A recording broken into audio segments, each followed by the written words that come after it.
So hello guys, itong video na to is para sa memories ko ng fitness journey ko. So, simulan na natin. These are the some equipment that I will be using in my fitness journey. So, unti lang sila pero sana makatulong. More in body weight and walking or jogging. So, syempre, bumili na rin ako para ma-monitor natin ang ating weight ng weighing scale at ma-maintain natin ang ating calorie at bumili na din ako ng food scale. So, this is the time na mag-walking ako. At least 10,000 step. Hapon na, pero pwede pa. Let's go! So, this is my body in my first fitness journey. Though nagsimula naman na ako mag-diet last week, ito na yung pang second week ko. Ngayon kasi is mag-i-start na ako mag-exercise para makatulong. Busy sa school pero gumawa ako ng vlog na to para ma-maintain. Matilit na. Kapal pa siya pero ready na. Let's go! Ganito nga pala ako kabigat before ako mag-start ng calorie deficit last week. So, ito naman yung kilo ko after a week ng pagka-calorie deficit ko. So, nabawasan tayo ng 2 kilo. Ang maintaining calorie ko per day is 1,500. Depende pa siya after 1 month kung babawasan ko or dadagdagan.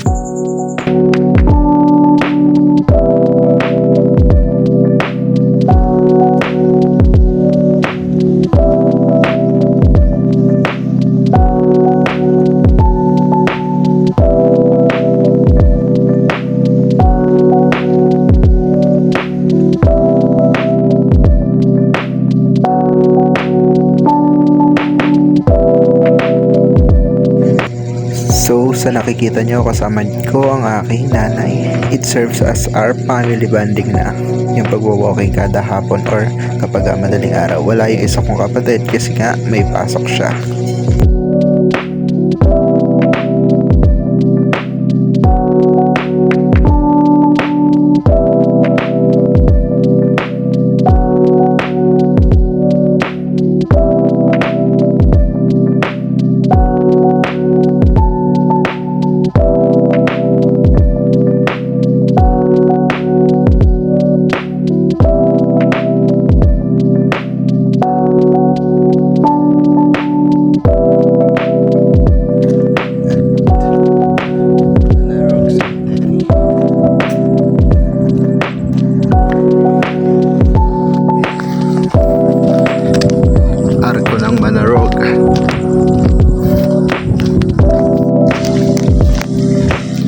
Malapit na.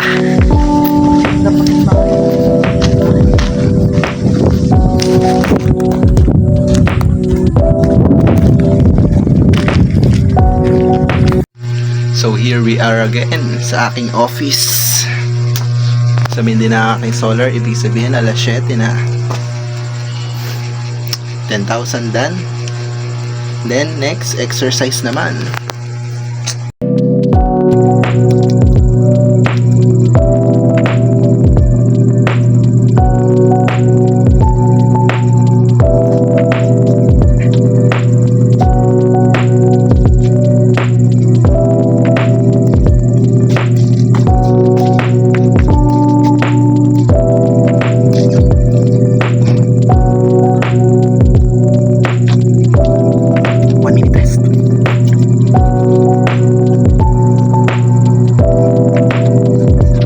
Second set.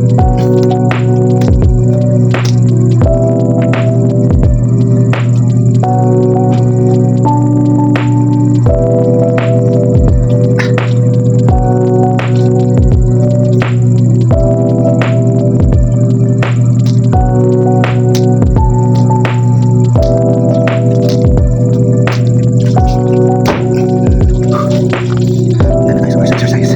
Exercise.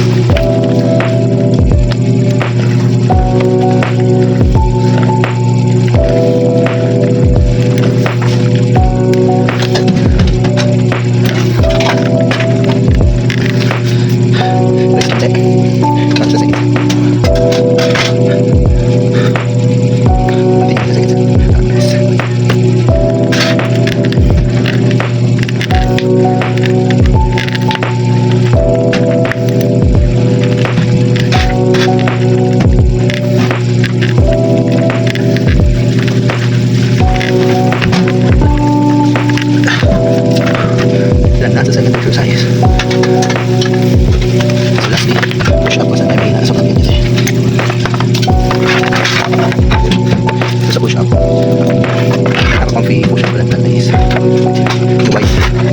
So, muna tayo sa kaya natin. Medyo mahina tayo na po siya baby. Subukan lang natin kung ano yung maximum natin. Tapos, isang click lang.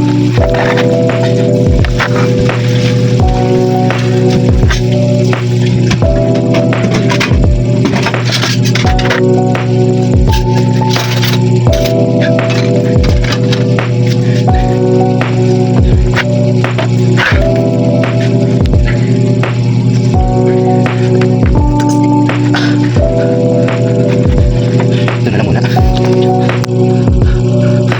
Ngayon naman is magtitimbang na tayo ng ating kakainin. So, this is our plate.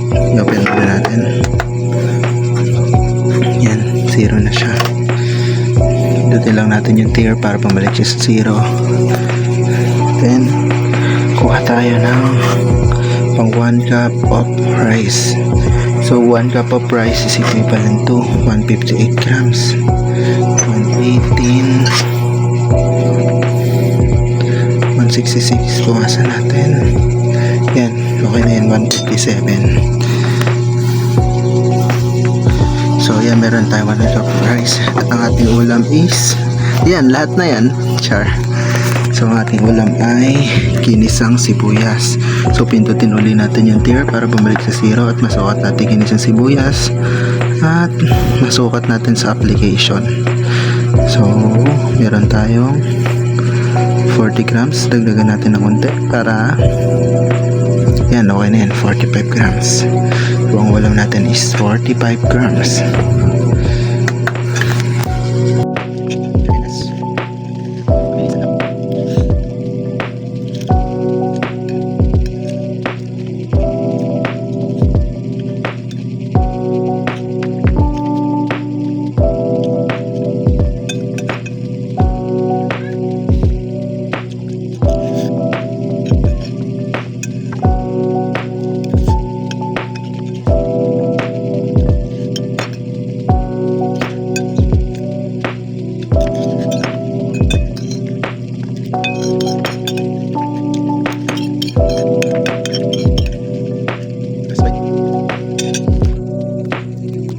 As you can see, naka 704 tayo kaninang tanghali. So, ito natin, isiset na natin yung dinner natin.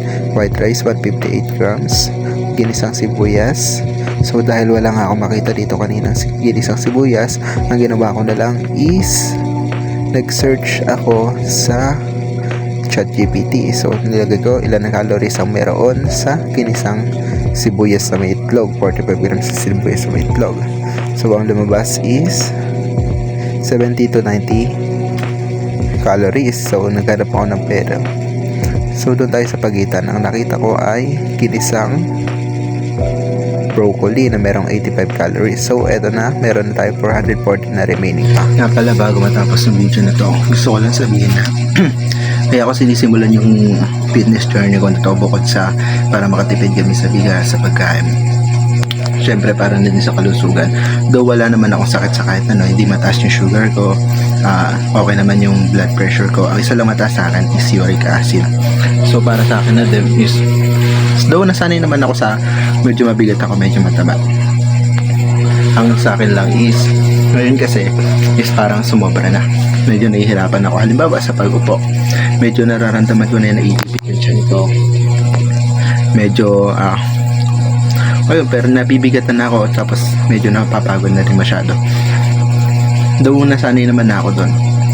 Yun kasi is parang mas sumobra lang siya kaysa nung sa una.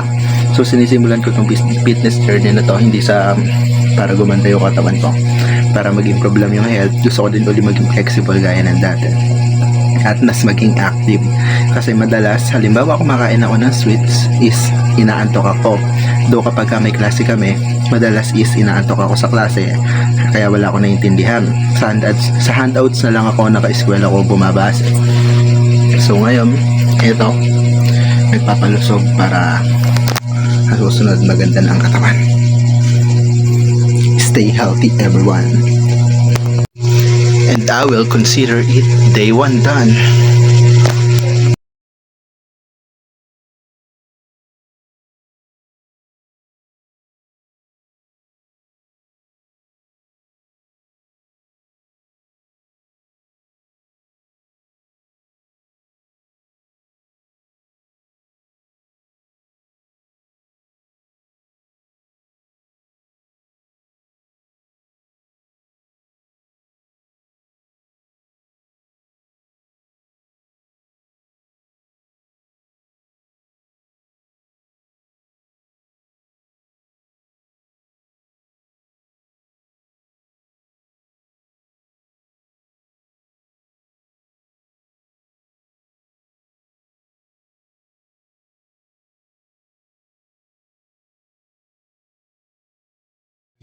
So this is our calorie intake kanina tanghali. Then yun, nakikita nyo naman kung paano siya gagawin. Rice, meron tayong 1 cup of rice. Then ginisang sibuyas. So wala akong makita dito kanina ginisang sibuyas. So ang ginawa ko is naghanap na lang ako dito sa kay ChatGPT. Chinat ko, tinanong ko kung ilan yung calories na mayroon sa 45 grams ang ginisang sibuyas, since 45 grams nga yung meron tayo kanina. So yan na nga, meron daw siya 70 to 90 grams. So ang ginawa ko, naghanap ako ng nasa pagitan lang niya, which is yung 85 grams na makikita nyo, napipindutin ko ginisang broccoli. So ayan na nga ang ating calorie na natira.